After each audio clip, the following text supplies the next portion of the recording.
What's up, folks? Welcome back to the Whoop podcast, where we sit down with top athletes, researchers, scientists, and more to learn what the best in the world are doing to perform at their peak and what you can do too to unlock your own best performance. I'm your host, Will Ahmed, founder and CEO of Whoop, and we are on a mission to unlock human performance.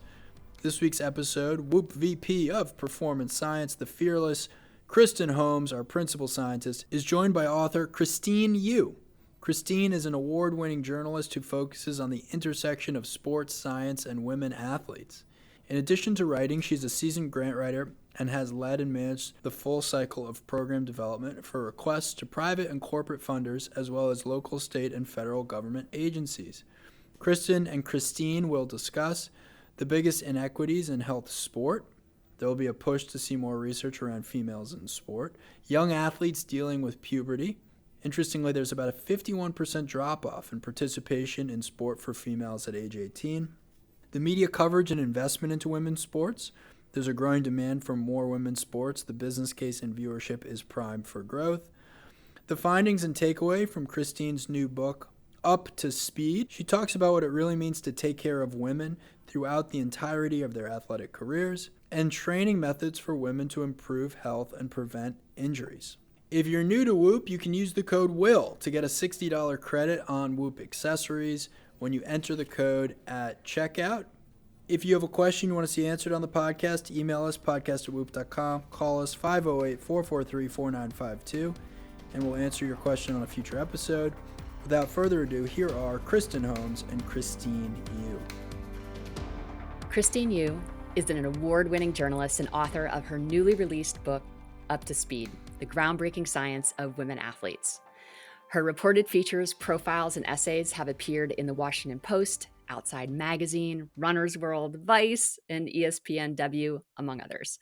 She also writes for trade publications, professional associations, educational institutions, and brands including Columbia University, Johns Hopkins University, Phillips Academy, and American Physiological Society, and REI. Christine earned her BA in art history from Columbia University and a master's of public policy from the Harvard Kennedy School at Harvard University. Christine, welcome. We're so excited to have you on today. Thank you so much for having me. I'm excited to be here. Yeah, your book is just incredible. Christine, I'd love to start off. Just tell us a little bit about your journalism career, covering inequities in sport, and really what got you started down this path. Yeah, so it's funny. I didn't train as a journalist. As you said, I majored in art history and I actually intended to go to medical school. My father was a doctor. I have a family full of doctors, and that's kind of what I wanted to do. But I ended up pursuing a career in the nonprofit sector, but never really lost that love and that interest in learning about health and the human body. And so kind of fast forward into like my mid-30s, I was a little bit, I guess, of a career crisis in a way. And I found my way back to writing. I realized like how much I really enjoyed telling stories and being able to share all this incredible information with people. Growing up as a Chinese American with parents, who had my career choices were essentially like be a doctor, be a lawyer, be like going to business or something. I didn't know writing and journalism really was like a viable career path.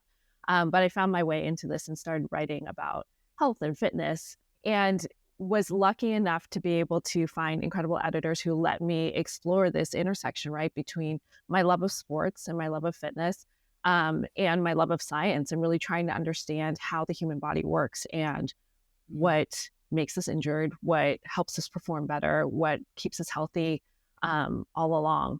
And it's been incredible. And I realized that so much of, I thought I knew a lot, right? Like being a pre-med major, growing up in like a family with a lot of doctors and all of that. But I realized how much I just didn't know. And it just kind of, I kept going down rabbit holes and other rabbit holes and just realizing, that I, had so many misconceptions about what it meant to be fit, what it meant to be athletic, how you were supposed to be, athletic in that way. And yeah, it's been a lot of fun to be able to dive down some of these rabbit holes with incredible researchers and experts out there. Yeah. Where do you see the biggest inequities in kind of health and athletics? So a lot of it, I think, a lot of what this book really focuses around is the lack of research that we have on women, Right. right? And we've heard this, you know, in the last couple decades, especially when it comes to things like heart health, right? Mhm. We hear all about how heart attack symptoms, in men and women might be different, or how drug interactions in men and women might be different. But it's really only in recent years, right, that we've started to notice that more within the health, the fitness and sports science world, right? And it's, Yeah. there's a recent study that showed that, between 2014 and 2020, so really not that very recent, Yeah. right? The number of studies that focus specifically on sports performance in women was only 6%, right? Right. And women only made up about a third of the study participants across all of these studies. And these are in major sports science, exercise physiology journals. So there's a huge gap there, right? So a lot of what we know about the body, how athletes develop, how training adaptations happen, how injuries are prevented, are really skewed towards, understanding of men and male bodies. It's only half of the population, right? So I think that's one of the biggest inequities that we see out there. Yeah. Gosh, that's right. I certainly know. I mean, you're an athlete, and spent a lot of my years coaching athletes, and as an athlete myself, just it is crazy how my individual my physiology is never really taken into account in terms of how I was trained or how I train my athletes. And it's just a lot of the research that we're doing at Whoop right now is kind of surfacing some of these differences. There's very different things happening over a menstrual cycle, for example, and from the follicular phase to the luteal phase, in terms of heart rate variability and resting heart rate, and how our ability to kind of adapt during the different phases of the menstrual cycle, and how different that is from men. And so we're really excited that we're trying to tackle some of these equities, Christine, that you speak of, because they're far reaching, but I think that more, I think, money is being invested in female physiology research, which is super exciting. Where would you say, if you were to kind of pinpoint, you've done so much research for your book, if you were to pinpoint, one area that you feel like is the place to start for researchers in terms of where we can make the biggest bang for our buck, where would you say we should focus? Asking for a friend. I mean, I think so. There's like two ways I can answer that, right? I think Mhm. what I want to say is that the place where I really want research to focus and really pay attention to is around girls and young women, because it really starts there, right? Like, Right. to be honest, I must have been in my late 30s or 40s, right? When I really started to put together the fact that, my menstrual cycle is more than just, the couple days that I'm bleeding. Like, my hormones actually Mm. fluctuate throughout the month. And oh my gosh, maybe this actually affects how I feel, or has, or it doesn't, right? But like, it Mhm. could potentially have this influence. And I never really understood or really put together those pieces that, this is a key part of my physiology that I was never Mm. paying attention to. I didn't learn this as a young girl or a woman, right? I didn't know at that time that what I was doing in my teenage years, when I wasn't eating enough and I was exercising too much and Mhm. all of that, could Yeah. potentially impact my future bone health. I didn't know any of that.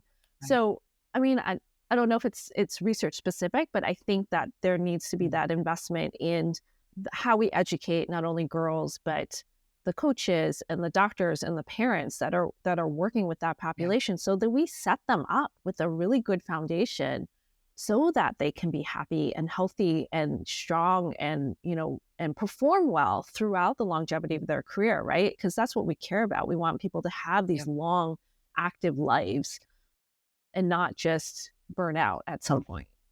Right. That's a beautiful a beautiful answer. And yeah, I think there's probably nothing more important than, understanding your body.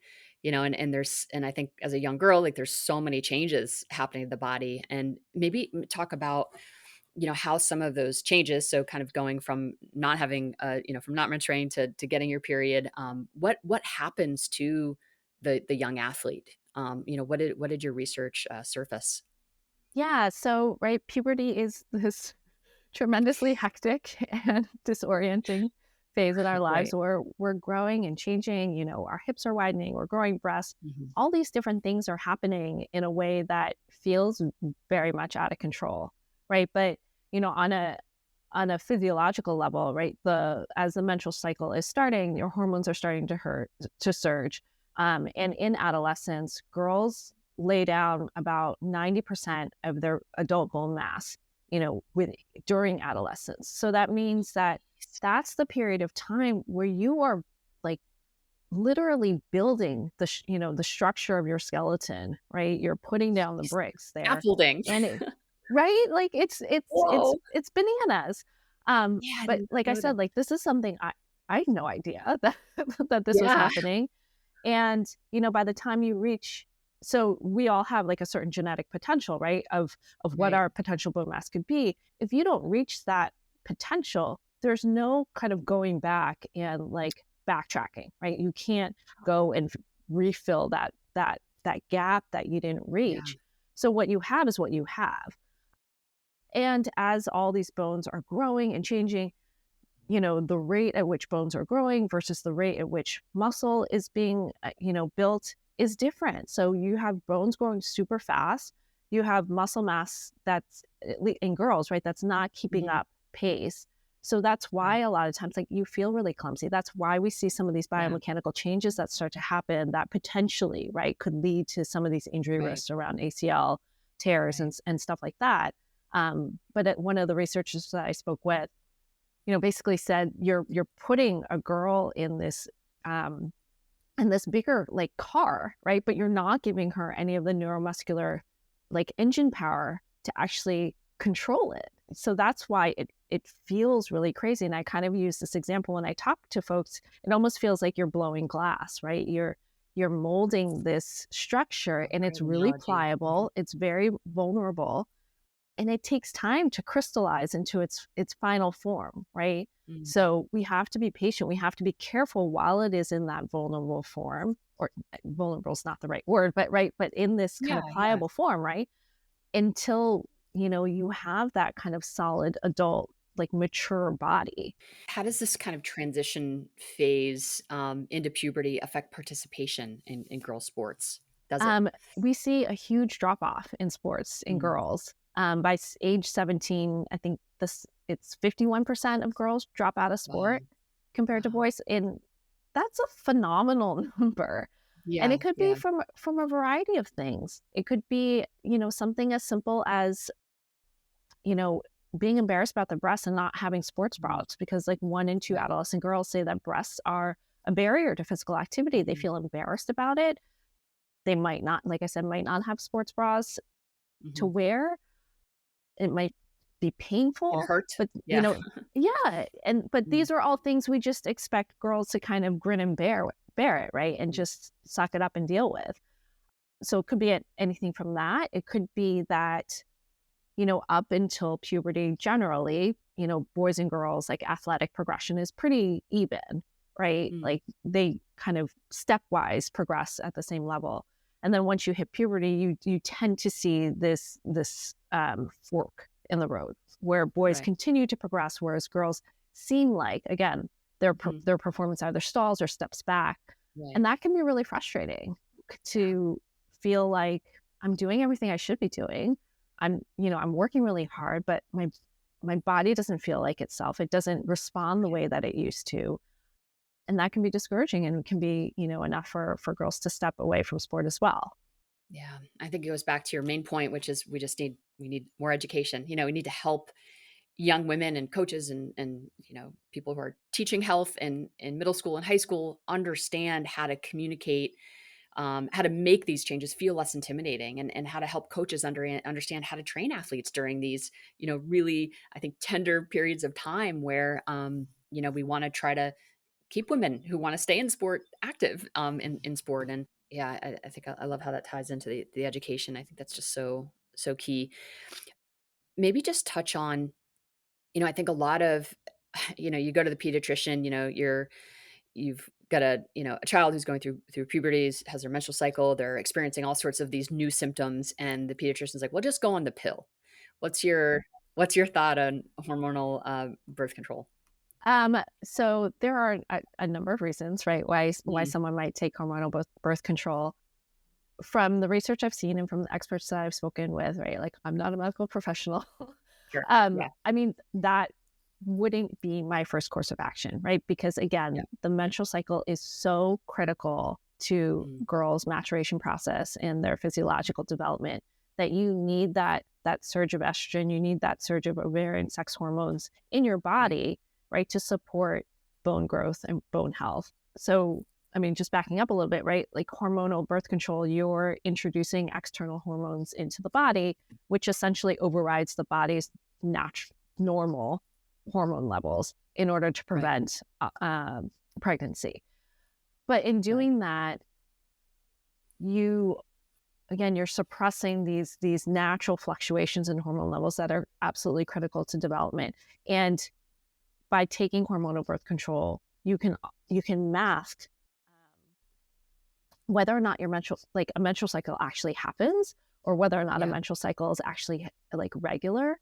And in doing that, it might seem like everything's fine. And, a girl is, say on the pill getting, kind of bleeding every month. But it might not be a true picture of what her hormonal health actually is. And that's where you kind of get into a lot of gray area and a lot of danger, because you're not letting the body just kind of set itself up into the rhythms it needs to go in.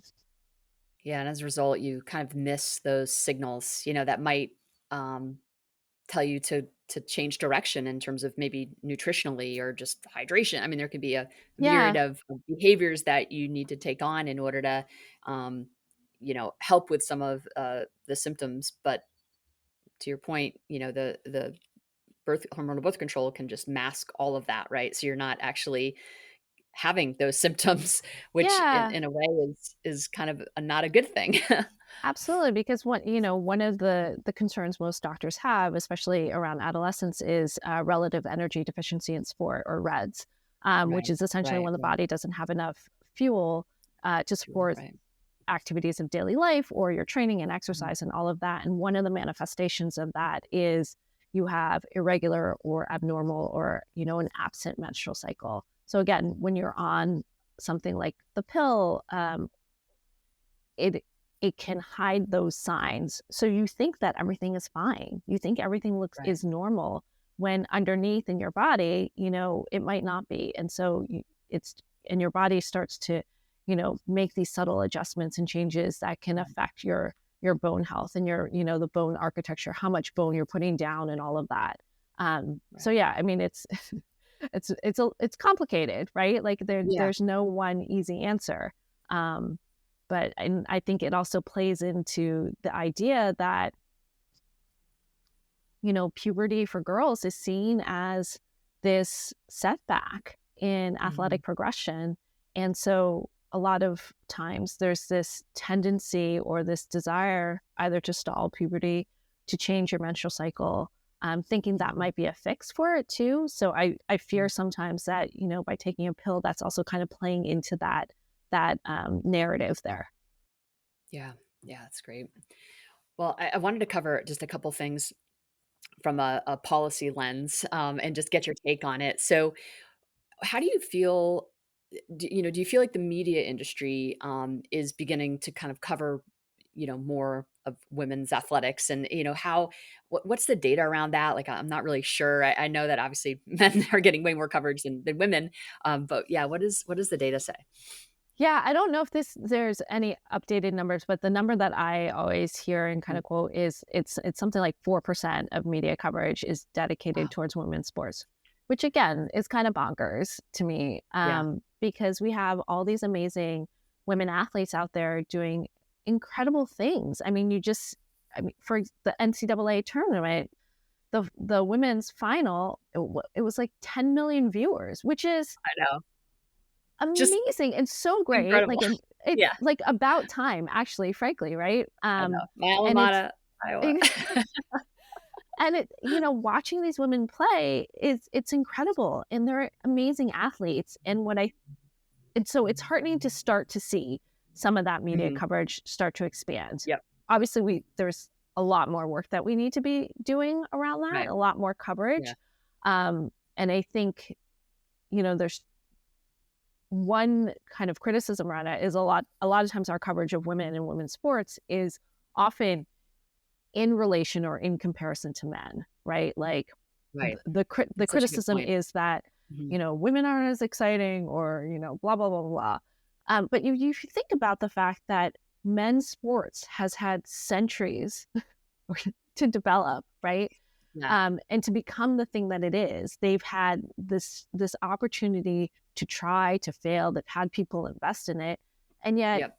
in reality, women's sports is still in its infancy, and yet we are expected to perform in the sense of like gaining like viewership or readership or whatever it is Right. at the Right. same level as men's sports, which has, like I said, like had this long runway to get to where they are, whereas women are just expected to like all of a sudden jump up to this high level. And it's not really fair. And it's not fair also considering, that people don't invest in women's sports either. So, it's in a way it's a system that's rigged against us, right? Yeah. But I'm hoping that it's starting to change that we, like I said, especially with like the NCAA tournament, we're starting to see some of that coverage change, and we're respecting the women's game for what it is. It's the women's game and how they play and how it's unique. Right. And I definitely appreciate that we see that with professional soccer as well, which is fantastic. Yeah, yeah. It's maybe just talk a little bit about that just all the work the women's soccer has done in kind of shifting pay scales and creating equity there. What's your take on just pay in women's They need to athletics? be paid like 10, 20 times, the amount that they're getting paid, given all that the work that they're doing, I know. for, in not only just their work on the field, but like you Just said, with pay advocacy equity and exactly, and I know, advocating I for know. all of this change, Mhm. it's fantastic. I will say, I think one of the things that the women's team, for sure can also be credited with is really starting this conversation around menstrual cycles too, and its importance to athletics and to athletic training.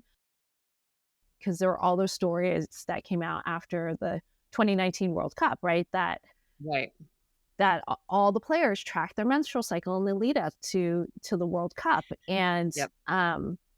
I have some issues with in terms of how the media kind of like positioned it, but it brought a lot of awareness to the fact that this is an issue. This is something that we need to be paying attention to. This is part of the physiology and part of the bigger picture of what it takes to be, an active person. Right. Right. Women's soccer, kind of our U.S. national team, has just been the trailblazers. They have, I think to your point, like, I don't know that you can pay any of those women enough, for the work that they've done and how they've impacted athletics for female for females and across the world. So it's pretty amazing. And it's not Um, just, it's not just this team, right? Like it starts way back in the 90s, and it starts with, for sure, yeah, right? yeah, Like, and as an organization, yeah, for sure, like I remember, watching the 99ers win, and that was, that was huge, right? In terms of lifting up women as like legitimate athletes, that this is something you can legitimately do, and really setting off this,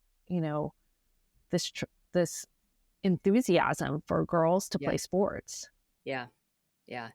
Yeah, I think the skill and the drama and, everything that I think people expect from a men's game is so present in that entire tournament and just so inspiring. And yeah, I think really was kind of it set the stage, I think, for everything that has come, thereafter. So really exciting. I want to dig into the book a bit, Up to Speed: The Groundbreaking Science of Women Athletes. We kind of touched on it a little bit. So, what are your hopes for the book? What do you want readers to take away from the book after they read it? I really hope that this book starts more conversations about what it really means to support and take care of and nurture girls and women in their like active lives and in their athletic lives. The book definitely, it's not only for, right, professional or elite, athletes. It's really, my concern is about anyone and everyone at all ages and stages of their active lives, and how we can help them be happier and healthier and, feel good for the duration of, their life, right? And however long they want to be active and pursue the adventures that they want to pursue. So my hope is that it starts these conversations to really understand, where the blind spots are and have been in the past, what we can be doing better to support girls and women in sport, and what questions like we still need to be asking, right? And what information do we still need to really kind of continue to push this forward? I love that. Is there one kind of research study that you think has really changed the way the industry is looking at women's health, or that was, kind of particularly revealing? So I think, for me at least, one of the studies that was really revealing is around concussions. And I think that there's often this narrative around women's bodies that it is deficient or weaker or more frail compared to men, right? Because men have always been the standard in sports and in science. They've always been what we've been compared to. So when we look at injury rates like concussion, and if women seem to be getting concussed more often, then it's like, well, what's wrong with women, right? Like, what's wrong with our bodies that is making it such that our injury risk is higher, right? So I think some of the stats that we see are things like, women could be like 1.5 to 2 times more prone to concussion than men. But some of the interesting research that we've seen is that I believe it's at the high school level. Yes, you see the disparities between boys and girls. Girls tend to take longer to get back to sport. Their symptoms tend to be worse. They tend to linger longer. However, when researchers looked at the time in which those individuals actually sought medical care, right? So by the time they actually saw like a concussion expert or something like that, if boys and girls saw a medical provider at the same time, those differences disappeared, right? So if there was an actual biological, physiological, whatever difference, those differences should persist no matter when someone goes and sees a doctor. And similarly, at the NCAA level, you see same thing, right? You see some differences in the concussion rates between men and women. But when folks disaggregated the data by division level, right? So at Division I schools, the rates between men and women and kind of their symptoms and outcomes was relatively the same. But when you looked at Division II and III, then those differences started to diverge, right? And so men would get better, that men's outcomes would be better compared to women's. And so the thought is that maybe it's the resources, right? Because if you're at a Division I school, athletics tend to be prioritized, right? You have the resources, you have the athletic trainers on staff at the fields or whatnot. Yeah. But when you go down to Division II, Division III level schools, you might not have as many resources. And so that you have one trainer covering 3 sports. Yeah, and that trainer will probably be at the football game or the basketball game or something like the men's football game, men's basketball versus, women's soccer game or something like that. And so that can affect how soon someone gets care or how soon someone is evaluated. What's interesting too is they also looked at the type of sport. So whether it was full contact, limited contact, no contact. Also, what was interesting looking across the data was that men in limited contact sports, so like gymnastics, also had worse outcomes. Again, because it reflects the athletic department's the athletic department's priorities, right? And where they're putting their resources. So it just opens up this wider framework to think about, well, maybe, yes, there could be, and there are, some, for sure, about, biological, physiological, anatomical differences between men and women. But that's not the only part of the story, right? There's this larger context we as humans live within, right? There's all these environmental factors that can also affect our injury rate. Right. There was another interesting studies too when we look at knee injuries, because again, women are like 2 to 8 times more prone to ACL tears. Right. And when researchers looked at dancers, right? Because dance is also this sport that you're jumping, you're landing on one leg, you're doing all this movement, but we don't see the same disparities in knee injuries there. But when researchers evaluated men and women dancers and men and women team sport athletes, the dancers and the male team sport athletes all landed using similar biomechanical patterns, right? They minimized like the hip wobble and the knee wobble, so they're less prone to injury. Yep. The women team sports players didn't, right? They landed differently. There was a lot more hip instability. There was the knee collapsed inside, which is a sign, right? A potential risk factor for knee injury. And so again, the thinking there is like a lot of those dancers grew up learning how to move their bodies, learning how to land, learning these safe ways to protect and practicing and have that opportunity. Right. So again, it kind of goes back to like, what if there are more factors here at play than we've been thinking about? Yeah. I read in your book that you tore your ACL skiing. I've torn my ACL in my right knee twice. I actually just tore my ACL in my left knee. No, you did not. In February. No. Yeah. Dang. I mean, if you're tearing your ACL, given everything that there's no hope. I mean, yes. And my mother's like, can you just stop? Like, maybe just stop. I'm like, I don't really want to stop, but.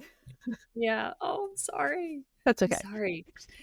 Yeah. We just had Dr. Katie Ackerman, who I think you covered in one of your articles at some point on the podcast. And we're talking about injuries and recovery. And yeah, this is an area that she thinks a lot about. But yeah, I think, the predisposition of female athletes and ACL is really interesting. And, having some just ACL prevention incorporated into the training as a young athlete is really a part of this kind of education that you talk about, just knowing how to jump and land safely and how to actually train athletes to ensure that that's incorporated into the fabric of the training, so we can equip women, with the proprioception, to be able to understand how to move their body in space and be able to land and, to kind of prevent these injuries.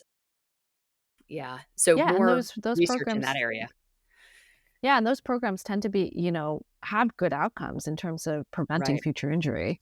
Right. Do you know the data of, has there been any longitudinal studies that kind of look at, individuals who go through this versus not and what the outcomes are? So I'm not, off the top of my head, I'm not sure about the longitudinal data, but I do know there was a study with the Australian field hockey team, national field hockey team, in which they did, it was in the lead up to the 2016 Olympics. They had, I think there was like 4 ACL tears or something on their team, which is a lot for field hockey. Yeah. That's my sport. And then they implemented, this program, or, they tried to identify what some of the factors were, and then they implemented a program. And over 2 years, there were 2 or 3 years that I want to say, like, there were no ACL injuries at all, since they had implemented that program. And it was something it wasn't a lot. It was like, 10 minutes incorporated into the beginning of, whatever session that they were doing, or, maybe it was a little bit more when they were first starting off, but then like the maintenance phase, it was literally like 10 minutes, a couple times a week. And so it just goes to show, like, it's not a huge burden, right? In terms of what it could be. It's not like you're doing this whole separate workout. And, they were able to incorporate it so that, it fit whatever training goal, the team had for that day. So yeah, I mean, it was a phenomenal kind of example of what could potentially happen. That's incredible. I love the Australian Institute of Sport is the one of the more respected kind of institutes in terms of they're just leaders in innovation in terms of health and injury and just training practices. So I'm not surprised that they were leading the charge there. That's super cool.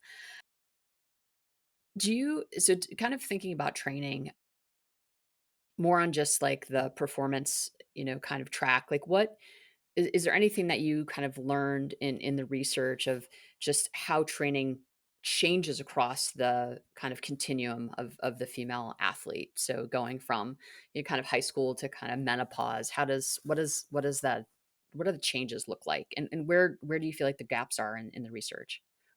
Yeah. So, I mean, like we talked a bit about kind of puberty, right? And I think Yeah, yeah.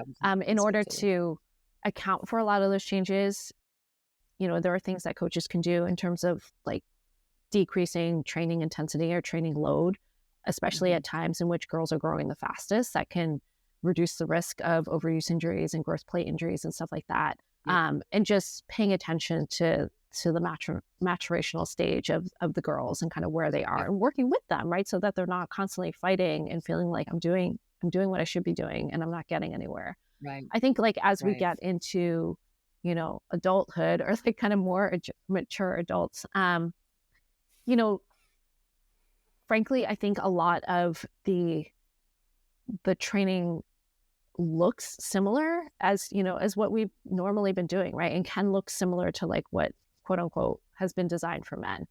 Because a Mhm. lot of those training principles do hold true across men and women. Right. It's not like we need a whole Mhm. separate, different thing. But I think there are just factors that we need to pay attention to a little bit more, right? And so, for example, yes, menstrual cycle is one of them, in large part because 80-90% of women experience at least one symptom related to their menstrual cycle, whether that's, fatigue or headaches or breast pain or mood changes or whatever it is. Those symptoms can affect how you feel when you're exercising and your willingness to exercise, Mhm. right? So it's not necessarily, at least the way that I see it, right? It's not necessarily like I'm in a high hormone phase, so I need to do X, Y, or Z to take advantage of Mhm. that. Or I'm in a low hormone phase, so I need to do, Y to, Right. take advantage of those. But it's more just paying attention to what your symptoms are and how you Mhm. feel, good and bad, so that you can start noticing some patterns and then you can make some adjustments to Mhm. hopefully mitigate those symptoms so that you can feel better and want to show up and be more Right. consistent. And if you're more consistent, right, like then you are more Mhm. likely to see those training gains. So I think Right. that's a piece of it. The area where we really just don't know a lot is, unsurprisingly, menopause and Yeah. kind of like Mhm. the perimenopause, postmenopause Right. population. Because for so long, women were just expected not to be active at that point in Right. time, right? Like Right. it was it, you're middle age or whatever, you're getting old, like Mhm. you need to slow down and all of that Yeah, stuff. yeah. Whereas now we're seeing the population of people who have grown up with Title IX in place, who are Mhm. reaching middle age, who aren't ready to give up, who aren't ready to give up their Right. performance goals, who aren't ready to give up, Right. all the things that they do that make them feel good and make them feel like themselves. And so that's the piece where right now, like research wise, we don't know, right? We Yeah. definitely need a lot more information there. But there are very real changes that happen during that period of time as Mhm. estrogen drops, as other hormones kind of go haywire. Mhm. And that's going to affect things like muscle function and endurance and recovery and all of those things. So as you approach that phase, again, it's paying attention to how you feel. Your training's not going to look the same as it did in your 20s and 30s. You're going to have to pay more attention to those things in the margins, right? Like things like your recovery, your nutrition, your Mhm. hydration, like those things become a lot more important as you reach that phase, as well as probably, right, shifting and making sure that you're doing things like strength training because there is very real age related loss to muscle strength as well as Right. bone density, right? And the Right. strength training can kind of help mitigate some of that, Mhm. and provide that stimulus that like Mhm. estrogen was providing in your body previously. So yeah, there's a lot we still need to know, but I think if the take home message really is you have to pay attention to your body and listen to your body and what it's telling you. And while what I say, right, might be the general kind of framework, that might not apply, that might not be your own personal lived experience of it, right? Sure. Yeah, this is definitely, we're collecting a lot of data. So we just have some surveys out to women. We have kind of a reproductive health kind of survey that asks, all sorts of different questions, based on the different phase of life folks are in. So collecting a lot of data around perimenopause and menopause, and just seeing how it might track to all the objective metrics that we're tracking around sleep and heart rate variability. And so still kind of looking at those data and analyzing, but hoping, we see ways that we can kind of coach women during these different inflection points, and so they can kind of keep training and keep energy levels up. And so we're excited about contributing to that science, knowing that there's just so limited research out there, especially for women and kind of that perimenopause, phase, menopause phase too. So we're excited about that. But I think you hit it. We had a really good podcast with Dr. Stacy Sims, who went very, very deep on like specific types of training for women in menopause, and really emphasized, like you did, Christine, the strength training, and just how critical that is for women to be lifting heavy weights, and really prioritizing speed. So kind of higher intensity, sprint interval type of training.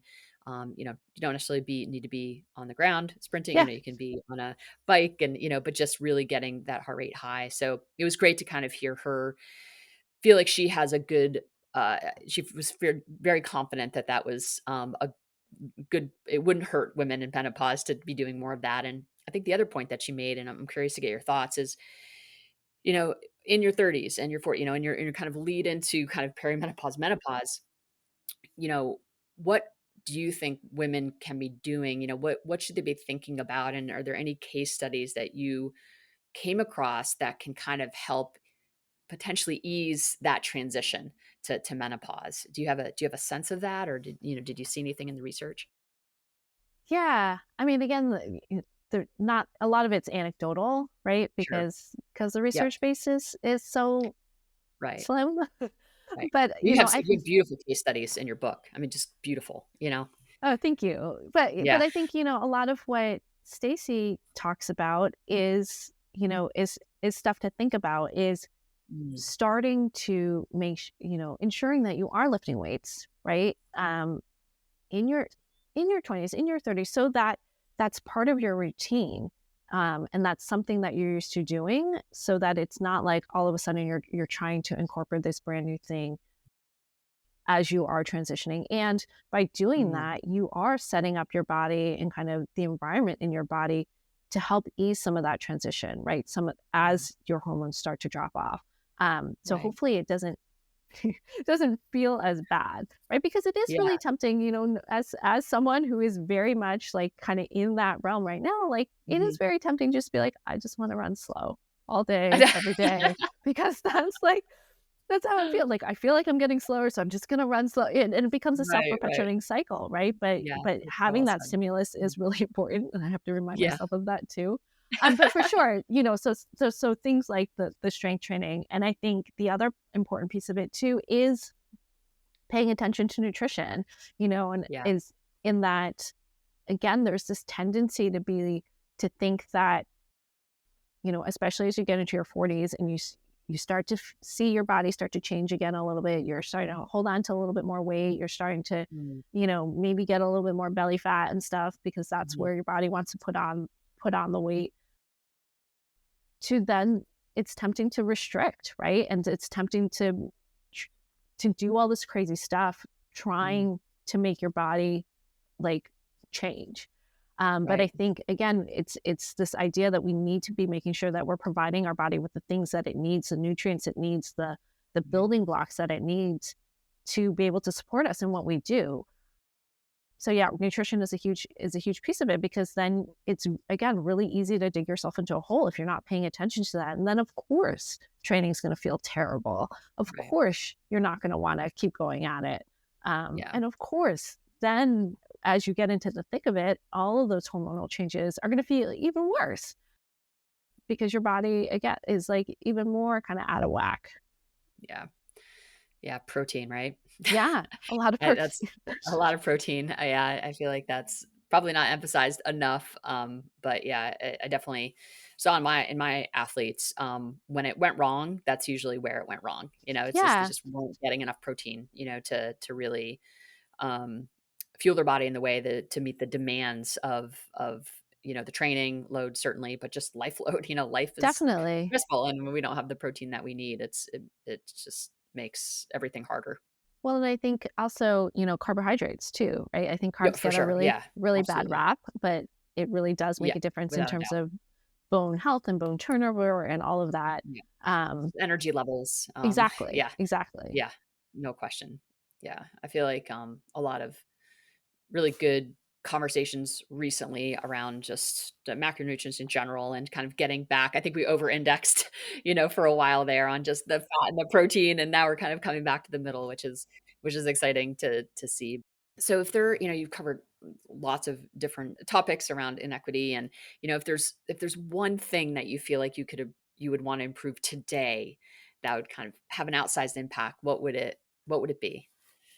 I mean, I think on kind of a macro level, just Mm. getting women into more leadership positions in Oh, sport, in love that.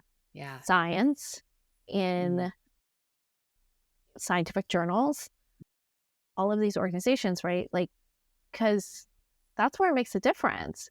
I mean, just for example, last month or so, the Orlando Pride, right, announced that they were getting rid of their white uniform kits in favor of black shorts in response to a lot of player concerns around having to wear these white shorts, particularly during their period, right? And Yeah. like they don't get a break, they can't go to the bathroom, Yeah. and just Yeah. afraid of like bleeding through, and that can very I much know. affect your create anxiety and affect your performance. For sure. Yeah. 100%, right? But Yeah. it's such a simple change Mhm. that, but it's something that like men wouldn't necessarily think about, right? And No. so it's like, I why I have we know. had all these years I of know. forcing women to wear these like white shorts or whatnot? So I mean, I think that I know. that's like a very simple example of where like Yeah. just having a woman's experience and input on something can make a big Yeah. difference, or even Yeah. like someone thinking to make period products available in the locker room or in the Yeah. especially in like middle school and high school or something like that. Right.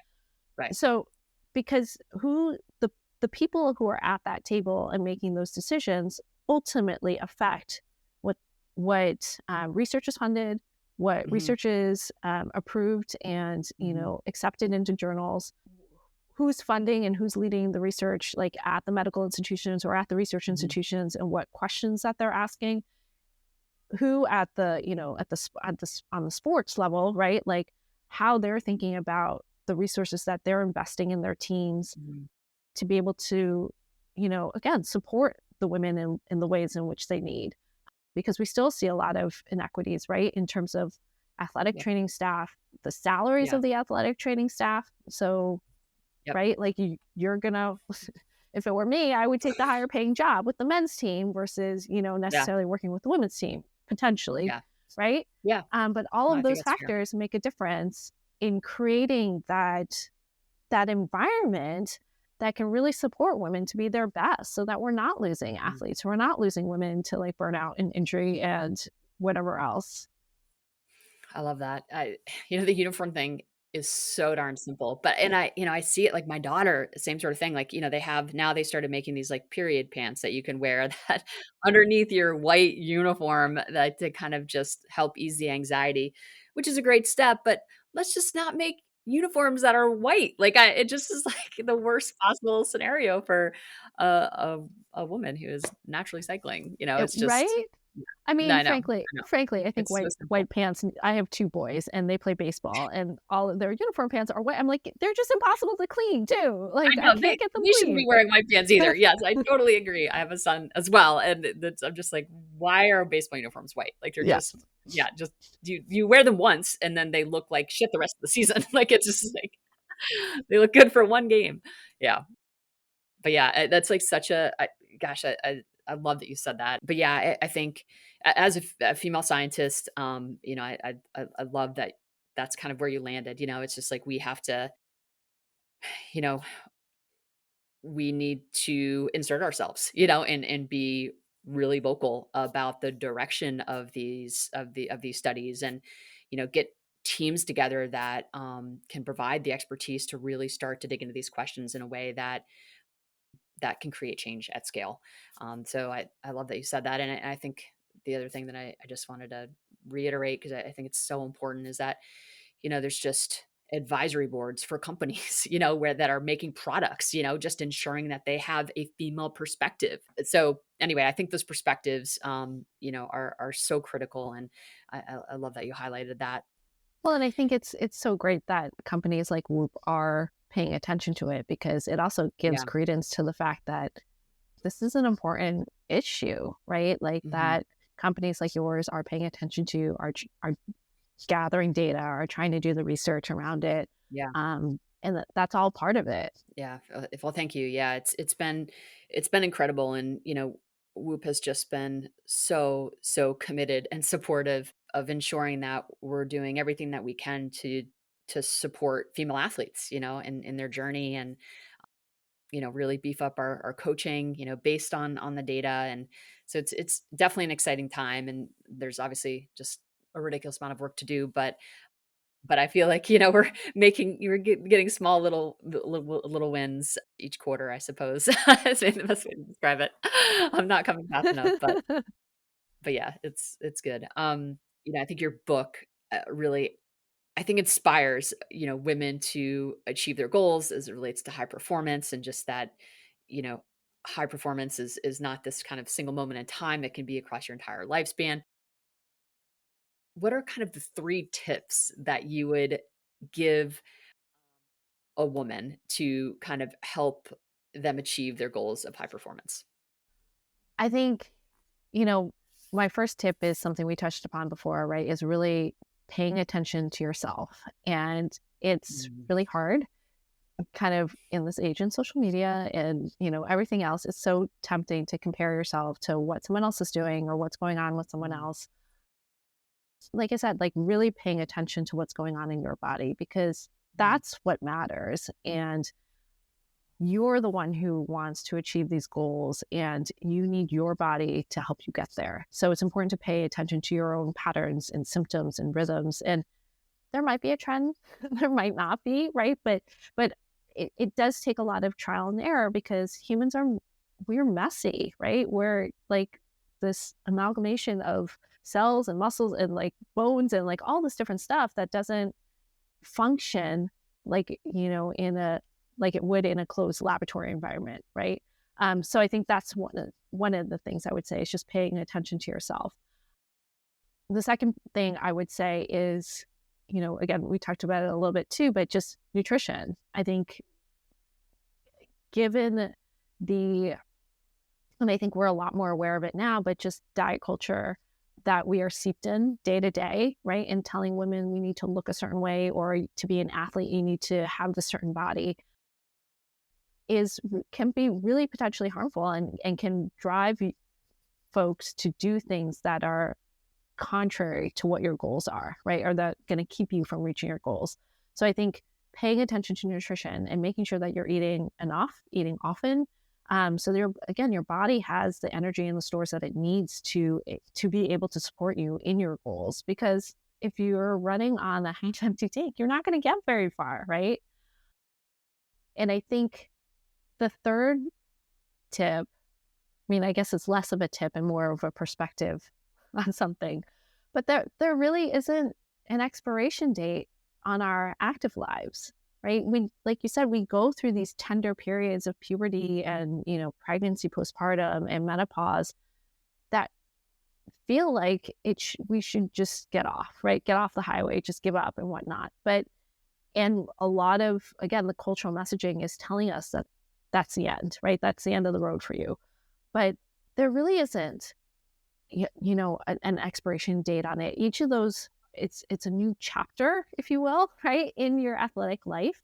And as you enter those phases, it requires you to take a different approach and a different perspective on how, again, like how your body is feeling and what it needs in that season, in that body in which you're in. And that requires some grace, right? Like we have to be kind of kind to ourselves, which again is really hard. But I think like just remembering that there isn't an expiration date, that these are all new opportunities to redefine what your athletic life means at that point, what your goals mean at that point, because you can still achieve goals, you can still put on muscle, you can still improve your health, you can still do all of these incredible things, through the duration of your life. Oh, I love it. That was so perfect. Just a really inspiring perspective, that I think will be, I think, comforting for women to hear. So thank you for writing this book. Truly, personally, like I just think it is just phenomenal that I'd have this in my possession, and I'm going to be able to, refer back to it, and I think inspire me too to just, really think about different types of questions that we can ask of the data potentially, and where to direct our efforts, and really understand the gaps that you've identified. It's just such an important work, and yeah, just very grateful for the conversation today. So thank you. Yeah, no, thank you for being interested in this, right? And for all the work that you all are doing at Whoop to kind of advance this as well, because it's, it is built on the work of scientists and researchers that we're able to start to have more of these conversations. Yeah. Well, thank you. Where's the best place for folks to find you? The best place is Instagram. So my handle, created many years ago, is CYU888, which I never gotten around to changing to something that probably is more author brand friendly. Perfect. Okay. Yeah, I think I now follow you, so I'm like super excited for that, to just see more of the daily updates. Well, thank you again, and so excited for this launch, and yeah, hopefully we can keep in touch. Yeah, no, definitely. Thank you so much for having me. This was super fun. Thank you to Christine Yu for joining the show to discuss her new book, Up to Speed, The Groundbreaking Science of Women Athletes. If you enjoyed this episode of the Whoop Podcast, please leave us a rating or review. Check us out on social at Whoop, at Will Ahmed. If you have a question you want to see answered on the podcast, email us podcast@whoop.com or call us 508-443-4952 and we'll answer your question on a future episode. New members can use the code WILL to get a $60 credit on Whoop accessories. Enter that code at checkout. And that's a wrap, folks. Thank you all for listening. We'll catch you next week on the Whoop Podcast. Stay healthy and stay in the green.